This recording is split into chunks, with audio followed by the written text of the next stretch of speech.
Sa loob ng mahigit isang siglo, may isang pangalan na naging bahagi ng paglalakbay ng bawat Pilipino, Philtranco.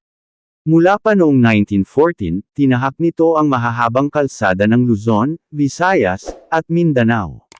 Naging saksi ito sa pagbabago ng panahon, digmaan, pagbangon ng ekonomiya, modernisasyon, at pag-usbong ng bagong henerasyon ng mga manlalakbay. Hindi lang ito bus company. Isa itong bahagi ng kasaysayan ng transportasyon sa Pilipinas. Pero ngayon, isang malungkot na katotohanan ang kailangang tanggapin. Dahil sa patuloy na pagtaas ng operational costs, matinding kompetisyon, at mga hamong dulot ng nagdaang pandemya, unti-unting hamina ang operasyon ng kumpanya. Nabawasan ang mga ruta, naging limitado ang biyahe, hanggang sa tuluyan ng ihinto ang regular na operasyon nito.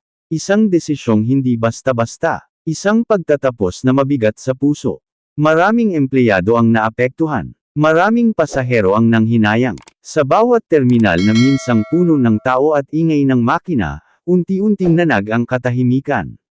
Ang pagsasara ng Philtranco ay hindi lamang pagtatapos ng isang negosyo. Isa itong paalala kung gaano kabilis magbago ang mundo ng transportasyon. Kung paano ang mga dating higanti ay kailangang humarap sa realidad ng modernong panahon. Ngunit hindi mabubura ang naiambag nito. Sa loob ng mahigit 100 taon, milyon-milyong Pilipino ang naihatid nito ng ligtas sa kanilang destinasyon. Mga estudyanteng umuuwi sa probinsya. Mga manggagawang nagbabalik sa pamilya. Mga pangarap na sinamahan sa mahabang biyahe sa gabi.